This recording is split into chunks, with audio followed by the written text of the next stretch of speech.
लता मंगेशकर एक ऐसी कलाकार, एक ऐसी गायक, स्वर कोकिला के नाम से उन्होंने अपना मुकाम हासिल किया। उस मुकाम को शायद ही कोई गायक इस धरती पर जन्म लेगा और उसको पूरा कर पाएगा। 28 सितंबर 1929 को इंदौर में जन्मी मखमली आवाज और धनकते स्वरों की मलिका, जिन्हें लता मंगेशकर के नाम से जाना जाता था। उनकी कामयाबी ऐसी थी कि जिसे लिखा नहीं जा सकता, होठों से आप बोल भी नहीं सकते। उनके धुनों को आप सिर्फ सिर्फ महसूस कर सकते हैं।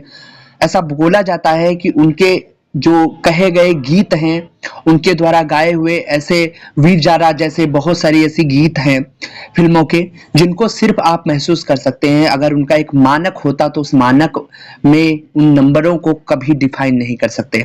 जी हाँ, इन्हीं के बारे में आज हमारी जो चर्चा होगी। किसे करती थी लता मंगेशकर जी पसंद?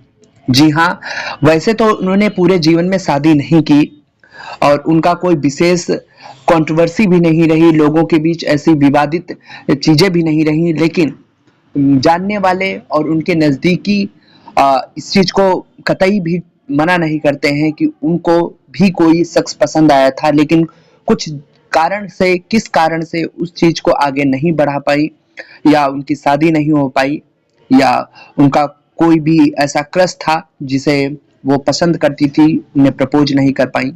वो सारी चीजें हम जानेंगे इस वीडियो में। आप सुन रहे हैं हमारी हस्तियों का एपिसोड नंबर 2, और हमारी इसमें हमें लगा कि एपिसोड नंबर 2 में किसान से जुड़े हुए इस दूसरे सबसे जरूरी शख्स को लाना चाहिए, जो हमारे हिसाब से लता मंगेशकर की ही है, क्योंकि किसानों के भी अभी कानों के स्वर में भी लता मंगेशकर का एक अपना ही रोल है। तो इस कहानी को हम आगे चालू करते हैं। अगर बात किया जाए तो सबसे पहले उन्हें अगर कोई पसंद था तो भी बताया जाता है कि उन्हें जिसे लता मंगेशकर पसंद करती थी वो था शख्स फिल्म चंडीदास के अभिनेता और मशहूर गायक A.K. संगल। जी हाँ, वो उनसे शादी करना चाहती थी। हालांकि तब वो बहुत छोटी थी, लेकिन बचपन से ही उन्हें फिल्म तो कहने की लगी कि वो बड़ी होकर वो सेंगर से ही शादी करेंगी। खैर, वो बचपन था, बचपन के हिसाब से निकल गया। अगर आपको जानकारी होगी कि लता मंगेशकर ने कभी भी अपने दिल की बात नहीं सुनी। जानकारी ये भी बताते हैं कि लता मंगेशकर क्रिकेट की भी दीवानी थी। उनके बहुत सारे ऐसे क्रिकेटर्स हैं जिन्हें उन्हें पसंद थे, जिनमें से अगर हम कुछ नाम बोलते हैं तो सुनील गावस्कर, सचिन तेंदुलकर, महेंद्र सिंह धोनी के नाम भी शामिल होते हैं। लेकिन उनके जमाने में उनके फेवरेट क्रिकेटर थे डूंगरपुर के महाराज राज सिंह। जी हाँ, ये वही शख्स थे जिनके बारे में ये पूरी कहानी स्टोरी डिपेंड करती है। कहा जाए भी जाता है कि डूंगर सिंह के जो महाराज थे उन पर लता मंगेशकर उनसे शादी करना चाहती थी, उन्हें पसंद करती थी, और लेकिन राज सिंह को क्रिकेट का बेहद शौक था। उन्होंने 16 साल तक क्रिकेट खेला, 20 साल तक बीसीसीआई से भी जुड़े रहे। यदि कहा जाता है कि राज सिंह लता मंगेशकर को करीब लाने में क्रिकेट का बड़ा योगदान था।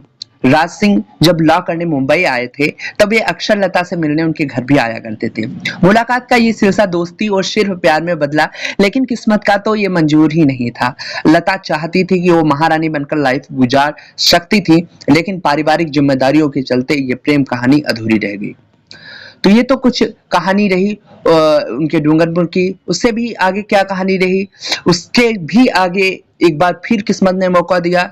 आपने सुना होगा भूपेन हजारिका, बहुत बड़े गायक, और एक तरीके से कह सकते हैं कि लोक गीतों में उनका अपना ही नाम है, और खासकर मशहूर म्यूजिशियन भी हैं।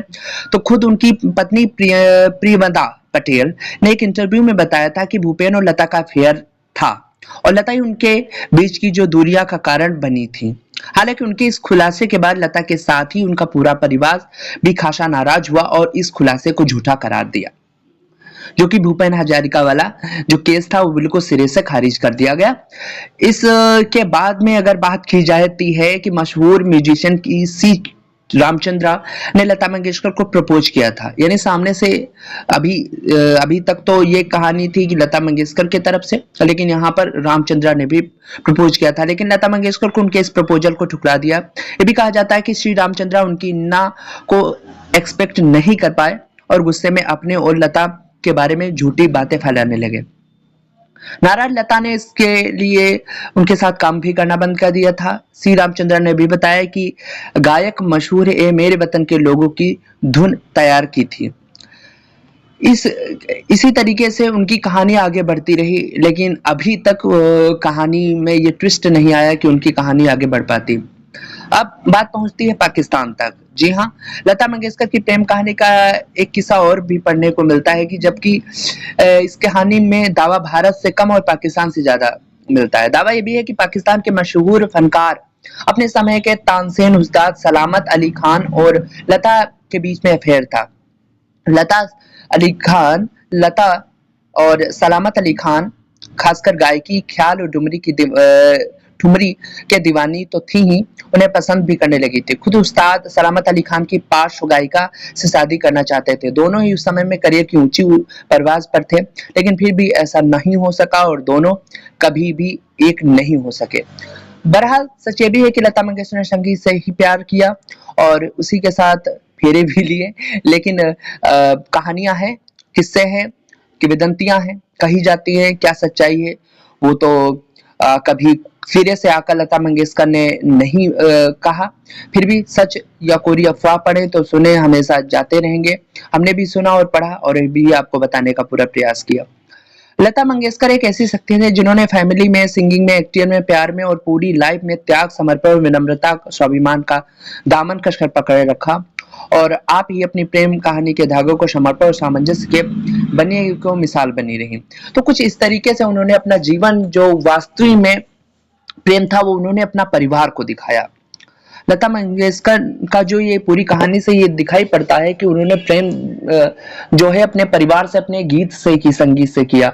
और इसी चीज के साथ में वो लास्ट में एक इंटरव्यू में इस चीज को कबूल भी करते हैं कि शायद जब इंटरव्यू में एंकर उनसे पूछता है कि आप अगले जन्म में क्या बनना चाहेंगे, तो वो कहते हैं कुछ भी बन जाए लेकिन लता मंगेशकर नहीं बनेंगे। तो ऐसे रहते हैं महान कलाकार, महान लोग जो कुछ तो समाज को बहुत कुछ देते हैं, लेकिन शायद उनके झोली में उतना कुछ नहीं होता है। यह हमारी हस्तियों का एपिसोड नंबर 2 था। लोगों तक पसंद आ रहा हो तो प्लीज लाइक से सब्सक्राइब अवश्य करिए। देखते रहिए गांव जिंदगी रिव्यू का कार्यक्रम हस्तियां। धन्यवाद।